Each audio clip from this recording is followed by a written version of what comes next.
Bonjour. Oraison numéro 2.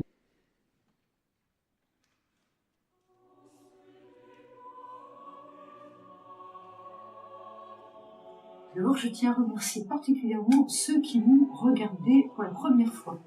Voilà, depuis que ces petites capsules sur l'horizon sont lancées. Je vous rappelle que ces petites capsules sont simplement un petit rappel de ce qui va être dit le soir, après la messe des étudiants, auquel les étudiants et les jeunes sont bien sûr conviés, qui a lieu de 18h45 à 19h30 à l'église Saint-Louis à La Roche-sur-Yon, suivi d'une demi-heure d'oraison. Aujourd'hui, vous vous rappelez, la dernière fois, nous avons parlé de ces petits bonhommes dans la Chadeloupe qui envoie son encre vers le ciel. La prière est quelque chose qui peut nous tourner vers le ciel. Aujourd'hui, nous avons un deuxième thème, surprenant, l'encre est dans le cœur de ce personnage. Voilà. Comme dit une sœur qui a pris cette phrase de Nelson Mandela, « Je suis le capitaine de mon âme ». Et l'horizon peut nous aider à être le capitaine de notre âme. Alors, tourner son regard vers Dieu, être intériorisé, descendre dans cet escalier, en combinaison c'est une image bien sûr, suppose de se tourner vers Dieu. L'oraison n'est pas une technique, mais une grâce. Nous allons commencer par une phrase de Saint Jeanne de Chantal, qui est extraite du petit livre Temps pour Dieu du Père Jacques-Philippe.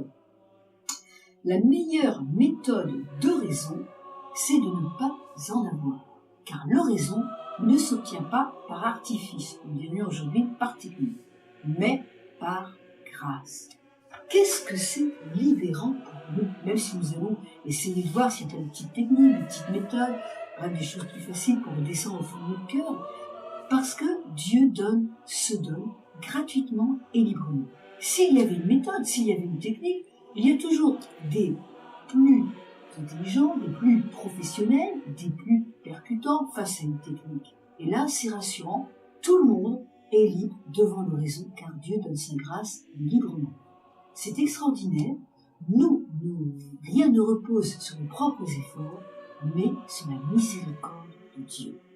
L'oraison est une initiative de Dieu et de sa grâce. En effet, Jean 6, 44, évangile de Jean, chapitre 6, verset 44, « Nul ne vient à moi si mon Père ne l'attire ». Alors, Thérèse d'Avila nous rappelle quand même un fondement qui est l'humilité. L'humilité, l'humilité, l'humilité. En effet, nous trouvons dans Luc 21, 36, « Priez en tout temps », il faut prier en tout temps, et Matthieu 6, 6, que vous connaissez, parce que parfois on le lit, surtout au moment du carême, il me semble, c'est, attention j'arrive, hop, mais toi quand tu pries, retire-toi dans la maison, ferme la porte et prie ton Père qui est présent dans le secret. Voilà. On va dire que c'est la première méthode, ça c'est facile, de fermer la porte, de descendre et de prier. Quelles sont les bases de l'oraison? La foi, la fidélité, la confiance, la pureté d'intention et l'humilité, l'humilité et encore l'humilité. Cette foi dans la présence de Dieu est peut-être ce qui pourrait le plus nous animer. Quand vous fermez la porte, faites un acte de foi dans cette présence. Alors, nous pourrions dire, avec Jean chapitre 6, verset 37, je vous le lis parce que je trouve ça très rassurant. Qu'est-ce que nous dit Jésus? Voilà, il nous dit, c'est que la volonté de mon Père, c'est que je ne perds aucun de ceux que tu m'as donnés, mais je vais remonter un tout petit peu plus haut. Voilà, c'est écrit, tous ceux que le Père me donne viendront à moi, et celui qui vient à moi, je ne vais pas le jeter dehors. Je ne vais pas le jeter dehors. Et ça, je pense que c'est la première chose qu'on se pourrait dire à l'horizon. Je fais un acte de foi, Dieu est là, et il ne me jette pas dehors. Qu'est-ce que c'est possible?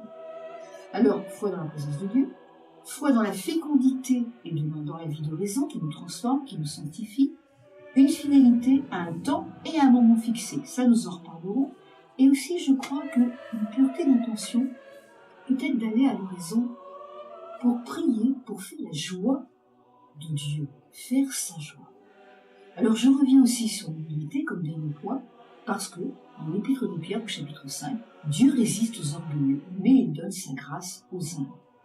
L'oraison est une expérience de pauvreté, une expérience de dépouillement, parce que face à Dieu nous sommes pauvres, mais c'est lui qui nous enrichit.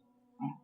Alors en conclusion, j'ai envie de vous inviter à regarder vraiment le visage de cet homme qui est ici. Son visage est serein. Dans la tempête, on ne voyait pas son visage. Il est là, voilà, on le voit, on le distingue un petit peu, mais on ne le voit pas. Ici, on le voit. Voilà. Heureux les cœurs purs, car ils verront Dieu. Qui regarde vers lui resplendira. Et pour ne pas vous décourager face à vos raisons, face à cette grâce, ce don de Dieu, je vous inviterai à méditer Jean, chapitre 4, c'est la Samaritaine, donc c'est un commentaire que j'ai trouvé dans un autre petit livre plus récent du Père Jacques Philippe, si tu savais le don de Dieu. C'est une compilation de différents articles. Et lui, il parle du puits de la Samaritaine. Une petite phrase de ce grand texte de Jean 4, le puits est profond. Le puits est profond. Donc, ne vous découragez pas. N'ayez pas peur de descendre au fond du puits, parce que c'est celui de l'amour de Dieu qui est aussi la profondeur de votre désir, de votre besoin d'amour. Voilà. Prochaine fois, pour le numéro 3. Au revoir.